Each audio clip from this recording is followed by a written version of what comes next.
Okay, so we are going to solve the case of the finite square well. Finite square well, which is the session 2.6 in your book. This is a long problem, so there'll be different videos. I'll split this video in pieces. So what is the story of the finite square well? We already saw the infinite square well. Now we are talking about the finite square well, which we can sketch like this. So let me put, this is my y-axis. This is my x-axis, and the potential is something like this.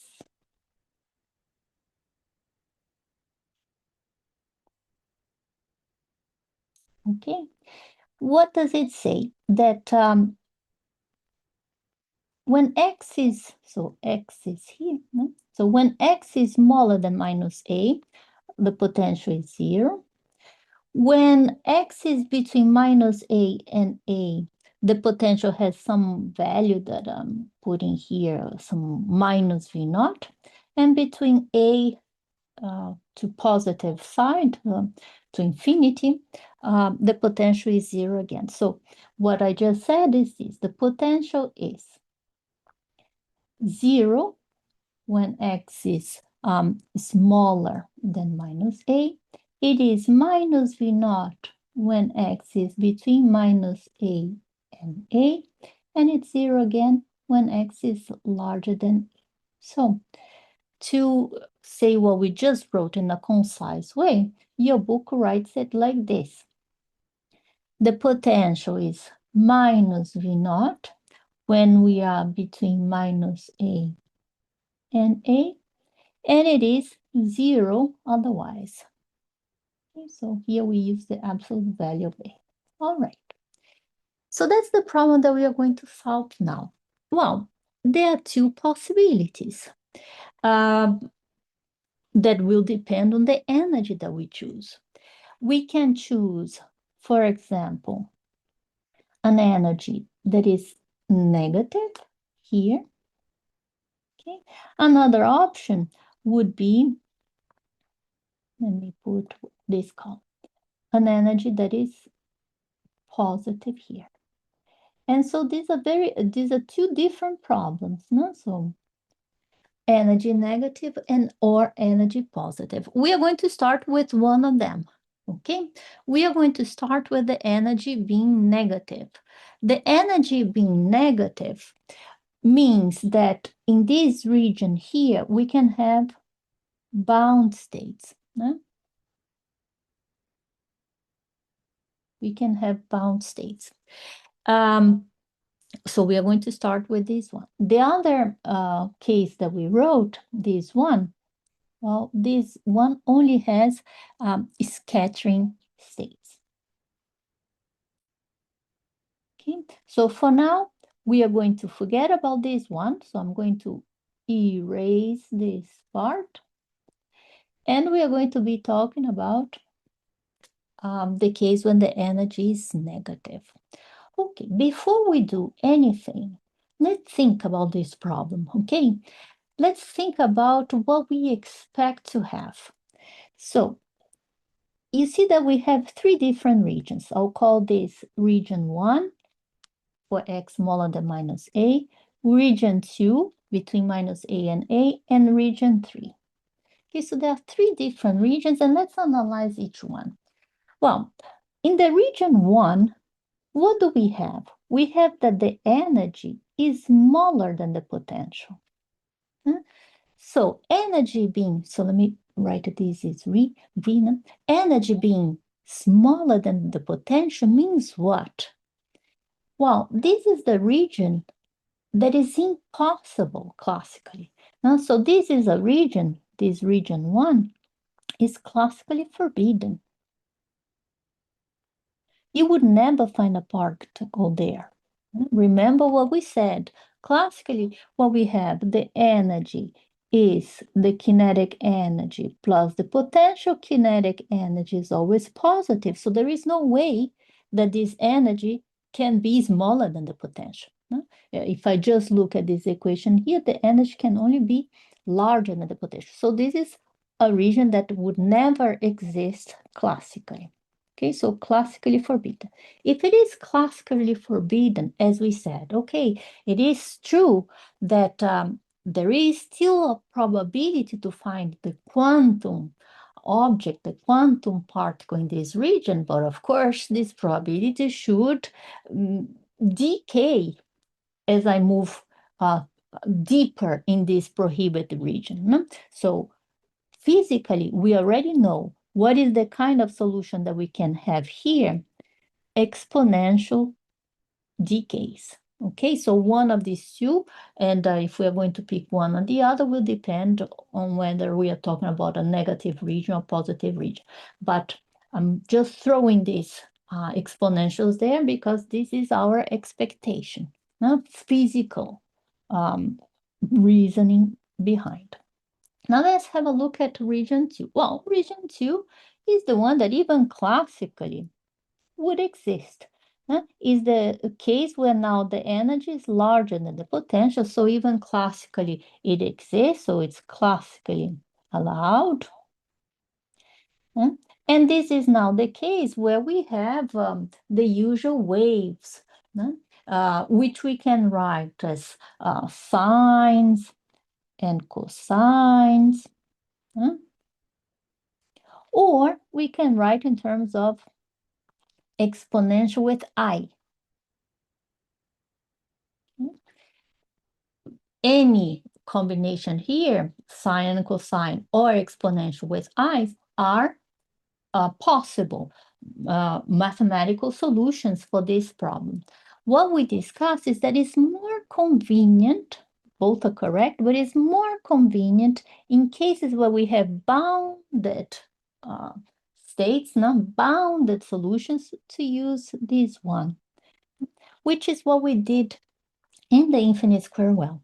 When we have scattering states moving, then we use the I, exponential with I, which is what we did in the case of the free particle. Okay, well, but here we have a clear scenario of bounded situation between these bounds here. So then we are going to use combinations of sines and cosines. And finally, let's go to the last region, region 3.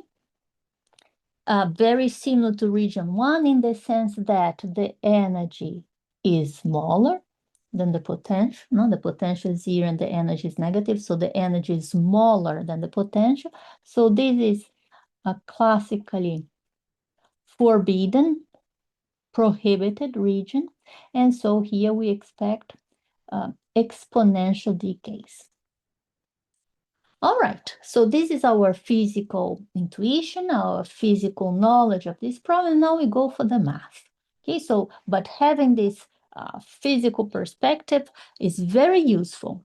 So now we go. So let's start with the region 1. What is the equation? Schrödinger's equation. This is the equation. This is in this region, the potential is 0, so no potential there, straight to E and psi. Same equation for region 3. So I'm already going to write it here. Because there, again, we have the potential being 0. Okay, now let's think a little bit about the region 2. Well, there is a potential there. So let's write the whole equation. The potential is negative. The potential is negative. So I'm going to follow the way that your book writes and already put this minus from the potential there. Sign. And then on the right side, energy. You see that, keep in mind something important. This energy is negative. Okay? Your book doesn't put the minus sign there, but keep in your mind that this energy is negative. That's what we wrote there. Okay, so we have the equations for the three regions. So now we are going to go one by one. Okay, so let's go this region one, doing the same procedure as we used to do since the infinite square well, which is to rewrite it like this. Pass all these constants to the right, and we have this. Okay, now remember what we said. Now let me mark this again. This energy is negative, and we are going to substitute these constants, including the energy, by a term that is squared. So something that is squared, when we are talking about real quantities, something that is squared has to be positive. Okay, so if this energy is negative, I am going to include this minus so that this whole thing here can be written as a quantity square. And so the whole thing, including there, this minus sign. Okay, very good. This is the same thing on region 3, so I'm already going to do region 3. So let me, so rewrite this equation, put all the constants to the right, and let me repeat, as we said, this energy is negative. I have here negative sign, so I'm going to include everything, including my minus sign and my energy. I'll call all that a kappa square. All right. Okay, so the equation is written now coincides, no, matches what we wrote above, because the equation that we have now means that the solution can only be an exponential, the exponential that we had guessed before. And so we had guessed, we knew from physical analysis. So what is going to be the solution here on region 1? I'm going to call this the psi for the region 1. It's going to be A, and then we can put exponential minus kappa x, and B, exponential kappa x. Well, same story for that region 3. So let me just write the solution. The solution for this region 3 is also going to involve these exponentials.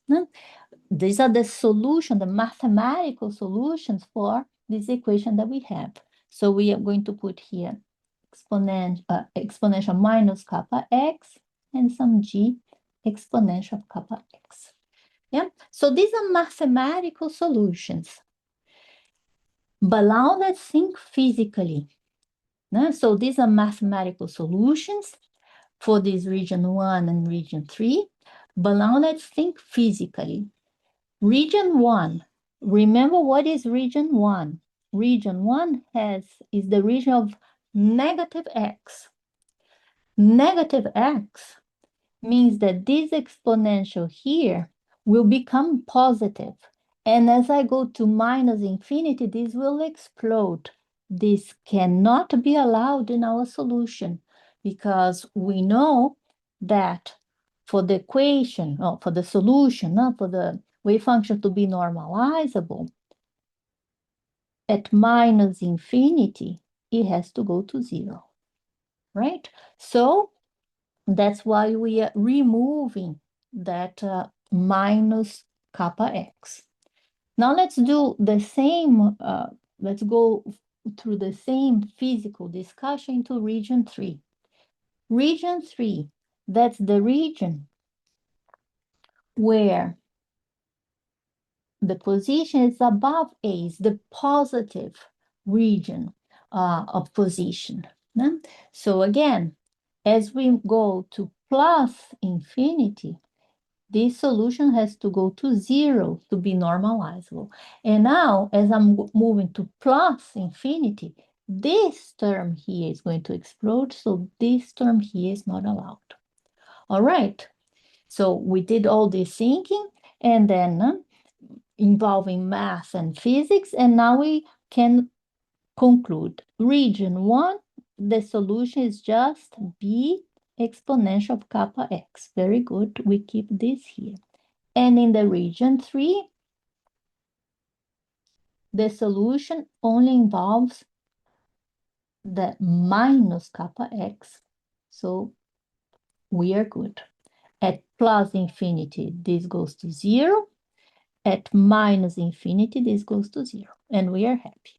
Okay, so this is done. Now let's move to the region in the middle. And let's follow the same procedure as we did before and pass everything to the right side and keep on the left only the second order derivative. But let's do this by parts. No? So first, I'm going to pass the term with the potential. So then we have here E. Now let me keep track of this sign, plus, because I already took into account the negative sign of the V naught. So now I'm passing it to the right, became plus. And that's what we have. Okay, and now let me rewrite this equation like this.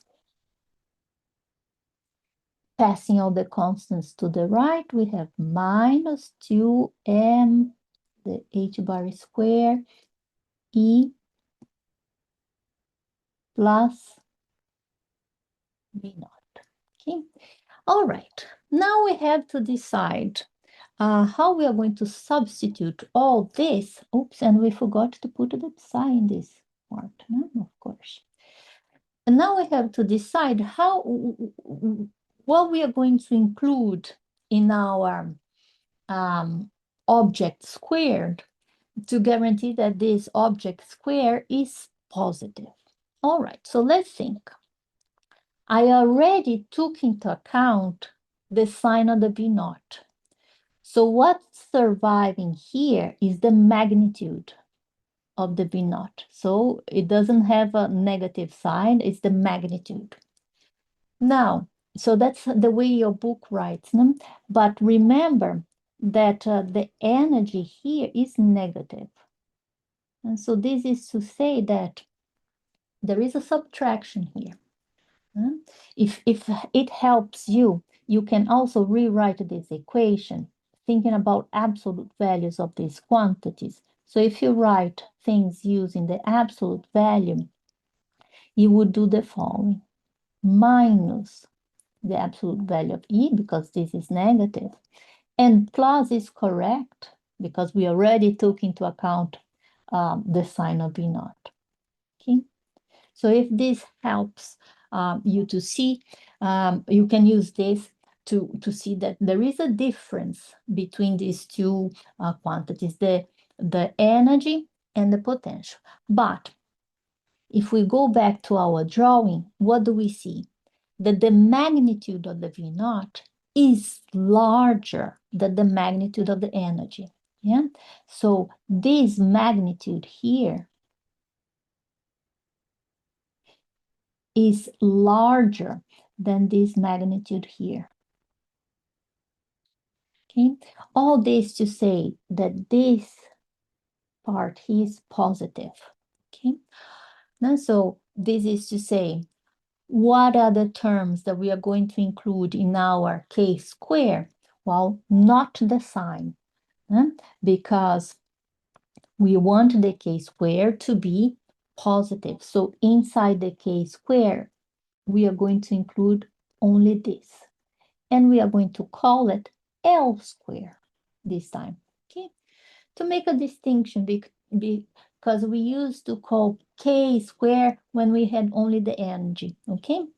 All right, so if this is clear, I hope this was clear. If it's not, rewind and listen to the explanation again. But what is the equation that we have? Minus, and then L squared and psi. Okay, and this is the equation that we have to solve. And now we understand why the solution is going to be a cosine or sine or an exponential with I, because the equation has the minus sign. And as we discussed above, the most convenient one for this bound state is a combination of sine and cosine. So we are going to write this solution as the solution here for the region 2 as C sine of Lx plus D cosine of Lx. Okay, so I hope by now it is clear that a solution to an equation like this, where we have a minus sign, we have to get a solution involving sines and cosines. All right. What is the next step? So the next step is now we have the solutions. Excellent, very good. Now the next step is to use the boundary, the famous boundary conditions. What are the boundary conditions? Well, we already talked about this when we were talking about the infinite square well, also when we were talking about the delta function potential. The boundary conditions are the potential, the solution, the psi x is continuous. So we need to be able to stitch the solutions at the borders at minus a and a, and also the derivative is continuous. And the derivative is not continuous only when we have a point where the potential goes to infinity, and there isn't such a case for this problem. Only in the delta function we had that problem, but not now. And we have to then take into account the derivative has to be continuous at the boundaries that at minus a and a. Okay, so this is the procedure. But before we go on doing that and doing these derivatives, let's think a little. Let's think how we can simplify the problem before going into the story of these boundary conditions. This is very useful now. Well, let's have a look at our potential. You see, our potential is what we call a symmetric potential. It's an even potential because it has the same behavior for minus x as in x, positive x. What I'm saying is this potential at minus x is equal to the potential at x. So our solution, we are dealing here with an even potential. This is now, the potential is an even function. This is a very useful property because it can simplify our solution. This simplification or this discussion of an even potential shows up in a problem in your book, problem 2.1. Okay, so let me erase all this and let's write what we have here, that the potential is an even function. And there is a discussion in the problem 2.1 about potentials that are even functions. And what is the discussion is that the solution of this problem, the psi, can be, in this case, either even or odd. If we assume this, now if we know that, this becomes very helpful. Let's start with the case psi being even. Well, what does that mean? If we are going to select only the psi that is even, what is going to happen is, so I'm going to select here the solution that is even. Okay, so on the let me start writing the positive side, which is that region 3. The region 3 we already wrote is that f exponential minus kappa x. Very good. But now comes the important part. Okay, so this is for x larger than a. Now comes the important part. What happens below a? Well, below a, if this solution is even, I'm not going to include sine and cosine. I'm just going to include the piece that is even. The cosine is even. The sine is odd.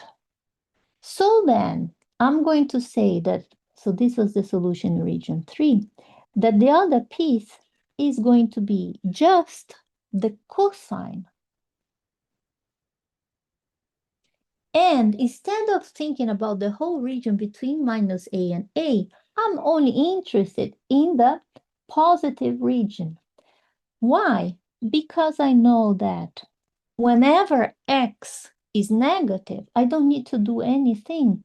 The solution is just going to be minus x. Okay. So now we simplified a lot our solution. Okay, so then I'm going to write this in a more elegant way and say that my even solution is this. Okay, of course we can and we do have the odd solution. And what is the odd solution? Very similar. But now we have this, it stays the same for x larger than a, but in that region where x is smaller than a, we now pick our odd part. And so we write here the c with the sign of Lx. And again, we are only interested in between 0 and a. Why? Because in the other region, when x is smaller than 0, I just put minus the solution because this is odd. So this helps a lot. You see why? Because now we only need to do the boundary conditions between these two pieces instead of 3. And so we only need to do the analysis of boundary conditions at A. Same thing for the odd solution. We are just going to be doing the analysis of boundary conditions at A. We don't need to do at minus A. So this is very helpful, okay? It's not wrong, of course, to include all the whole solution as we started above, but if you do this way, you're going to have you have to stitch at minus a, the function and its derivative, and stitch at a, the function and the derivative. So that means you're going to have to deal with 4 equations.